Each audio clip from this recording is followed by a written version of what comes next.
الحمد لله رب العالمين والعاقبة للمتقين والصلاة والسلام على سيد الأنبياء والمرسلين خاتم النبيين محمد وعلى آله وصحبه أجمعين اما بعد۔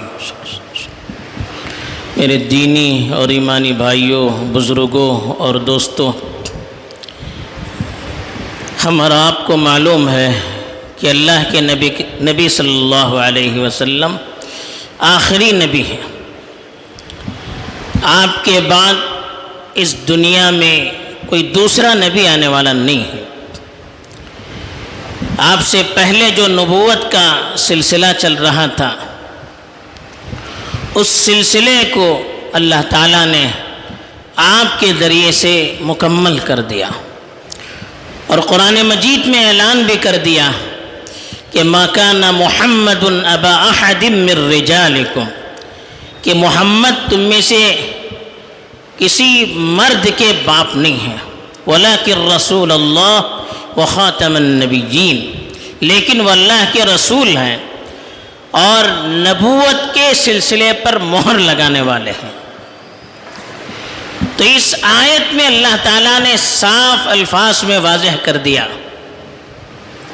کہ اللہ کے رسول صلی اللہ علیہ وسلم آخری نبی ہے۔ تو اس کے لیے جو طریقہ اللہ تعالیٰ نے بتایا وہ اس طرح کہ پہلے اس بات کی اللہ تعالیٰ نے وضاحت کر دی کہ تم میں سے کسی مرد کے نبی کریم صلی اللہ علیہ وسلم والد نہیں ہے۔ اب یہاں پر اس کی وضاحت کی کیا ضرورت ہو سکتی ہے؟ کیوں یہ اعلان کیا کہ آپ کی نسل میں کوئی مرد آپ کا فرزند نہیں ہے؟ بظاہر کوئی وجہ معلوم نہیں ہوتی ہے، لیکن علماء نے لکھا ہے کہ یہاں اس کے اعلان کرنے کی وجہ یہ ہے کہ عام طور پر وراثت اولاد سے چلتی ہے۔ پیچھے بھی بہت سارے نبیوں کی اولاد بھی نبی تھی۔ حضرت ابراہیم نبی تھے، ان کے دو فرزند حضرت اسماعیل، حضرت اسحاق نبی ہوئے۔ حضرت اسحاق کے فرزند حضرت یعقوب نبی ہوئے۔ حضرت یعقوب کے بیٹے حضرت یوسف نبی ہوئے۔ حضرت داؤد کے بیٹے حضرت سلیمان نبی ہوئے۔ حضرت زکریا کے بیٹے حضرت یحییٰ نبی ہوئے۔ تو یہ بہت سارے انبیاء ایسے گزرے ہیں کہ جن کی اولاد میں نبی گزر چکے ہیں، جن کے خود اپنے بیٹے بھی نبی ہو چکے ہیں۔ تو اگر اللہ کے رسول صلی اللہ علیہ وسلم کا کوئی بچہ ہوتا تو بعد میں لوگوں کو یہ شبہ ہو جاتا کہ آپ کے بعد نبوت ان میں منتقل ہو گئی ہے۔ لوگ ان کی نبوت کا دعویٰ کر سکتے تھے، ان کی نسل میں کوئی غلط فہمی سے اس کا دعویٰ کر سکتا تھا۔ تو اللہ تعالیٰ نے اولاد کے سلسلے ہی کو ختم کر دیا، آپ کی صرف بیٹیاں رہی، کوئی بیٹا نہیں رہا۔ پھر دوسری چیز اللہ نے بتائی کہ وخاتم النبیین، خاتم کہتے ہیں مہر لگانے کو، اور خاتم بھی پڑھا گیا، خاتم کے معنی ختم کرنے والا، مہر لگانے والا، کہ یہ نبی ایسے ہے جس نے نبوت کے سلسلے پر مہر لگا دیا۔ آپ کو معلوم ہے سل پیک جو مال ہوتا ہے اس کو پھر کھولا نہیں جاتا، وہ بند ہو جاتا ہے، اس میں اور کوئی چیز داخل نہیں کی جا سکتی۔ تو اللہ کے رسول پر نبوت کو مہر لگانے کا مطلب یہی ہے کہ آپ کے بعد کوئی نبی آنے والا نہیں ہے۔ دیکھیے رسول بھی ہوتے ہیں، نبی بھی ہوتے ہیں۔ رسول بہت کم رہے، رسول وہ کہلاتے ہیں جو اللہ کی طرف سے شریعت بھی ساتھ میں لے کر آئے ہیں، اور نبی وہ ہوتے ہیں جو پچھلے رسولوں کی شریعت ہی کی تکمیل کرتے ہیں۔ تو اللہ نے یہ نہیں کہا کہ آپ خاتم الرسل ہیں، خاتم الرسل ہوتے تو بعد میں نبی آنے کا دروازہ کھلا رہتا ہے، اس لیے کہ نبی عام ہے، رسول مخصوص ہیں۔ اللہ نے کہا اب خاتم النبیین ہیں، نبوت کے دروازے کو بند کرنے والے ہیں، اب آپ کے بعد کوئی نبی آنے والا نہیں ہے۔ خود اللہ کے رسول صلی اللہ علیہ وسلم نے ایک مرتبہ ایک مثال دے کر سمجھایا، کہا مثلی ومثل الانبیاء من قبلی کمثل رجل بنى بیتا فاحسنه واجمله الا موضع لبنة في زاویة فجعل الناس يطوفون به ويتعجبون له ويقولون هلا وضعت هذه اللبنة فأنا اللبنة وأنا خاتم النبيين أو خاتم النبيين.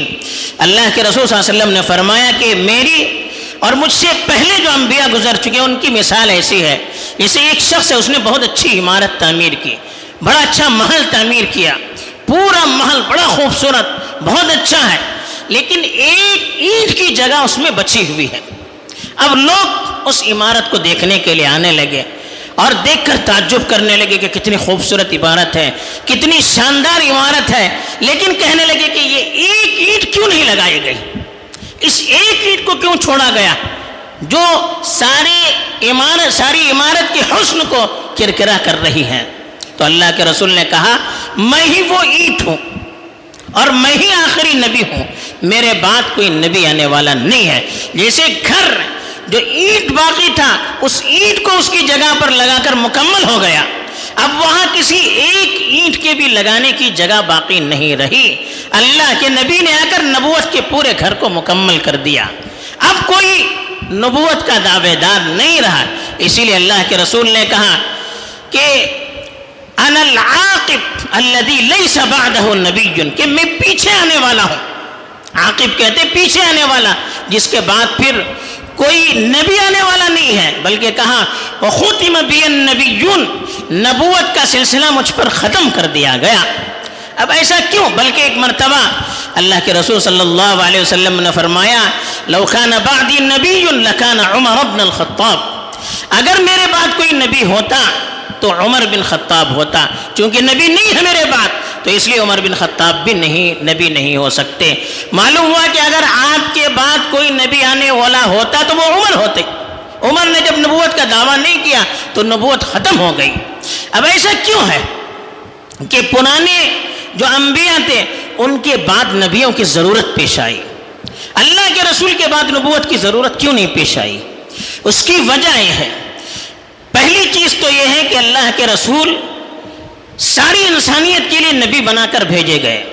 پچھلے جو انبیاء آتے تھے وہ اپنی اپنی قوموں کے لیے آتے تھے. ارسلت الی الناس کافہ، کہا مجھے اللہ نے تمام انسانیت کے لیے بھیجا. وما ارسلناک الا کافۃ للناس، اللہ نے خود کہا کہ میں نے تو آپ کو پوری کی پوری انسانیت کے لیے بھیجا ہے. جب آپ سب کے نبی ہیں تو پھر آپ کے بعد کوئی نبی، کسی نبی کی ضرورت ہی نہیں رہتی ہے. نبوت کا جو کام تھا وہ آپ نے مکمل کر دیا، پھر آپ کے بعد نبی کی ضرورت کیا ہے؟ دوسری چیز، اس کی دوسری وجہ یہ ہے اللہ تعالیٰ نے اعلان کر دیا کہ دین کا جو سلسلہ تھا وہ آپ پر مکمل ہو گیا. الیوم اکملت لکم دینکم واتممت علیکم نعمتی ورضیت لکم الاسلام دینا. اللہ نے اعلان کیا کہ آج میں نے تمہارے لیے تمہارا دین مکمل کر دیا، اپنی نعمتوں کو تم پر تمام کر دیا، اور دین اسلام کو اور اسلام کو تمہارے لیے بطور دین کے میں نے پسند کر دیا. جب اللہ نے دین کو مکمل کر دیا پھر نئے دین کے آنے کی ضرورت باقی نہیں رہتی ہے. تیسری وجہ یہ ہے کہ اللہ تعالیٰ نے اس کلام پاک اور اس شریعت کی حفاظت کی ذمہ داری خود لے لی. پرانی جو کتابیں تھیں وہ انبیاء کے چلے جانے کے بعد کچھ ہی مدت میں ضائع ہو جاتی تھی، اس کے اندر تبدیلیاں کی جاتی تھیں، لیکن قرآن مجید کی حفاظت کی ذمہ داری اللہ نے لی اور فرمایا انا نحن نزلنا الذکر وانا له لحافظون. اس ذکر نصیحت والی کتاب یعنی قرآن مجید کو ہم ہی نازل کرنے والے ہیں اور اس کی حفاظت بھی ہم ہی کرنے والے ہیں. چنانچہ دیکھیے اللہ کے رسول صلی اللہ علیہ وسلم کی نبوت پر 1450 سال سے زیادہ کا عرصہ گزر چکا. آج بھی قرآن مجید جو کا تو باقی ہے، ایک لفظ کے اندر بھی کوئی تبدیلی نہیں لا سکا.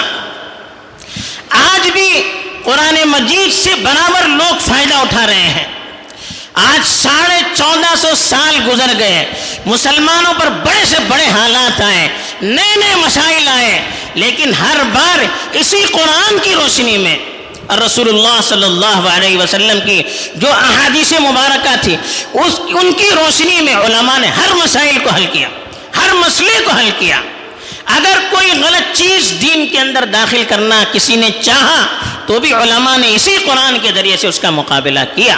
جب یہ قرآن آج تک ساری زندگی کے مسائل کو حل کر رہا ہے، جزئیات تک کا حل بتا رہا ہے، پھر دوسری کتاب کی ضرورت کیوں کر باقی رہ جاتی ہے؟ کسی کتاب کی ضرورت باقی نہیں. ضرورت کب ہوتی؟ جب قرآن مجید ہمارے مسائل کو حل نہیں کر پاتا. لیکن آج 1450 سال سے زائد کا عرصہ گزر گیا، ہزاروں علماء گزرے، کسی نے یہ دعویٰ نہیں کیا کہ قرآن سے ہمارے مسائل حل نہیں ہو پائے، احادیث سے ہمارے مسائل حل نہیں ہو پائے. بڑے سے بڑے مسائل کا حل، بڑے سے بڑی مشکلات کا حل قرآن اور حدیث کے ذریعے سے علماء نے حل کیا. آج تک دیکھیے، کوئی بھی مسئلہ آ جائے، کوئی بھی مشکل آ جائے، کوئی بھی پریشانی آ جائے، پوری امت رجوع کس کی طرف کرتی ہے؟ قرآن کی طرف کرتی ہے، احادیث کی طرف کرتی ہے. کیوں؟ ان کو معلوم ہے کہ یہی ہماری دوا ہے، اسی میں ہمارا علاج ہے. چوتھی چیز دیکھیے، قرآن مجید کی حفاظت کی اللہ نے جو ذمہ داری لی وہ کیسے دی؟ اللہ کے رسول صلی اللہ علیہ وسلم نے فرمایا کہ ہر زمانے میں ایسے علماء آتے رہیں گے، یحمل هذا العلم من کل خلف عدول، ہر بات کی قوم میں ایسے متقی اور پرہیزگار اور دیندار لوگ رہیں گے، ینفون عنہ تأویل الغالین وانتحال المبطلین وتأویل الجاہلین، کہ دین میں غلو کرنے والوں کی وجہ سے جو انحرافات دین میں داخل ہو جاتے ہیں، بدعتیں ہیں، غلط چیزیں دین میں داخل ہوتی ہیں، یہ علماء اس کا ازالہ کرتے ہیں، بتاتے ہیں کہ یہ غلط ہے، یہ صحیح ہے. جو لوگ باطل پرست، غلط مقاصد والے، اپنی طرف سے من گھڑت چیزوں کو لے کر دین کی طرف منسوب کرتے ہیں، اس کو بھی علماء بتاتے ہیں کہ یہ غلط ہے. کتنی حدیثیں ایسی ہیں جس کو لوگوں نے اپنی طرف سے تیار کر کے بتایا کہ اللہ کے رسول کی حدیثیں ہیں، علماء نے فوراً تحقیق کر کے بتایا جھوٹ ہے. کتنے مسائل ہیں جو علماء نے اپنی غلط فکر سے اس کو مستمد کر کے بتایا قرآن سے ہے، علماء نے کہا غلط ہے، یہ قرآن سے ہو ہی نہیں سکتے.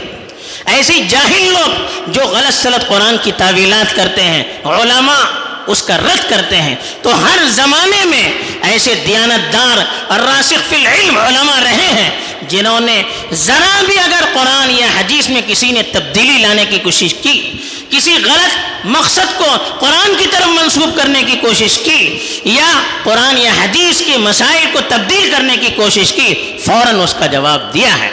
خود اللہ کے رسول صلی اللہ علیہ وسلم نے ارشاد فرمایا کہ ان اللہ یبعث لهذه الامه من یجدد لها، ان اللہ یبعث لهذه الامه على راس كل 100 سنة من یجدد لها دینها، کہ اللہ تعالیٰ ہر 100 سال بعد ایسے علماء کو بھیجتے ہیں جو اس دین کو تازہ کرتے ہیں. جو غلط سلط چیزیں دین کے نام سے لوگ داخل کر رہے ہیں اس کو وہ ختم کر دیتے ہیں، اس کو وہ دین سے نکال دیتے ہیں اور لوگوں کو بتاتے ہیں صحیح کیا ہے، غلط کیا ہے. جب یہ سلسلہ جاری ہے، اگر قرآن یا حدیث میں کوئی من گھڑت چیزیں داخل بھی کرنا چاہے تو اس کی نفی کرنے والے، اس کو دور کرنے والے ہر دور میں آتے رہیں گے، پھر نئے نبی کی ضرورت کیوں کر ہو سکتی ہے. اور پانچویں چیز دیکھیے، اللہ کے نبی صلی اللہ علیہ وسلم سے پہلے کے انبیاء کی تاریخ آپ پڑھیے، کسی نبی نے دعویٰ نہیں کیا کہ میں آخری نبی ہوں سوائے اللہ کے رسول صلی اللہ علیہ وسلم کے. اللہ کے رسول نے دعویٰ کیا کہ میں آخری نبی ہوں، اس لیے کہ آپ سے پہلے انبیاء نے آپ کے لیے دعا کی.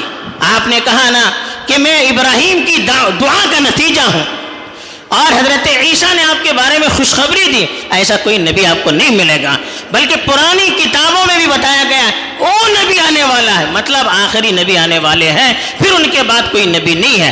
آپ کا تذکرہ آخری نبی کی حیثیت سے، بڑے نبی کی حیثیت سے پرانی کتابوں میں موجود ہے، اور آپ ہی نے دعویٰ کیا کہ میں آخری نبی ہوں، اور کسی نے دعویٰ نہیں کیا.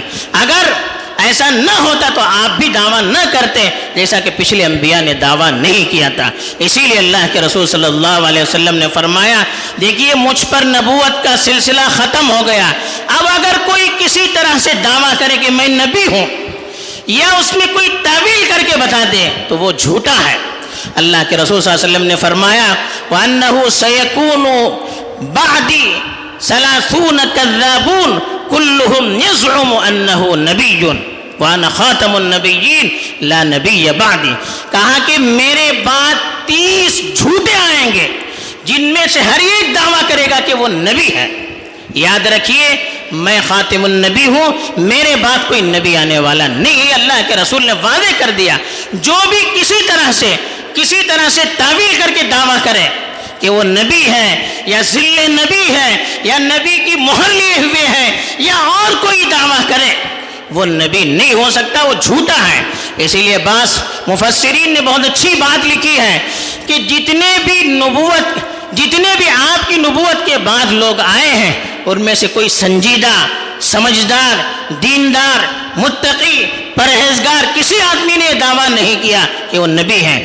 جتنوں نے بھی دعویٰ کیا ان کی زندگی خود اس کو جھٹلا رہی تھی، یا ان کے بارے میں لوگوں کو شک اور شبہ تھا کہ ان کی دماغی حالت ٹھیک نہیں ہے، وہ اپنی نارمل حالت میں نہیں ہے، یا وہ جھوٹے ہیں یا ان کی پیشن گوئیاں جھوٹی ہیں، ان کی خود باتیں ان کو جھٹلا رہی تھی. تو اس لیے یہ یاد رکھیے آج بھی ایسے لوگ غلط ناموں سے آ رہے ہیں اور کسی نہ کسی طرح اپنی نبوت کو وہ نبوت کو ظاہر کرنے کی کوشش کر رہے ہیں، اپنی طرف لوگوں کو راغب کر رہے ہیں. تو آپ یاد رکھیے اگر ہم نے ذرا بھی کسی کے بارے میں یہ یقین کر لیا کہ وہ نبی ہو سکتا ہے تو ہمارا ایمان چلا گیا، ہم کافر ہو گئے، پھر ہمارا ایمان باقی نہیں رہے گا. تو ایمان کی سلامتی ہم چاہتے ہیں تو نبی کریم صلی اللہ علیہ وسلم کے دامن کو ہمیں تھامے رہنا چاہیے. اگر کوئی کسی طرح کی تعویل کر کے آپ کے پاس آتا ہے تو آپ اپنے معتبر علماء کے پاس ان کو لے جائیے، ان سے رجوع کیجیے اور پھر ان سے پوچھیے کہ حقیقت کیا ہے، وہ آپ کو بتائیں گے. آپ اپنی طرف سے واٹس ایپ پر یا یوٹیوب پر یا اور کسی سوشل میڈیا پر کسی کی تقریر سن کر، کسی کی باتیں سن کر آپ متاثر نہ ہو جائیے، بلکہ آپ کے اپنے معتبر اور حق پرست علماء ہیں جن کے بارے میں نبی کریم صلی اللہ علیہ وسلم نے پیشن گوئی دی ہے کہ ایسے علماء رہیں گے جو ہر غلط چیز کی تردید کریں گے، ہر جھوٹ کی تردید کریں گے، ہر باطل چیز کی تردید کریں گے. ایسے علماء آج بھی موجود ہیں، ان کی طرف رجوع کریں، ان سے پوچھیں اور حقیقت کو معلوم کریں اور اپنے ایمان کی حفاظت کریں. اللہ مجھے بھی توفیق دے، آپ کو بھی توفیق دے، آمین. وآخر دعوانا الحمد للہ رب العالمین.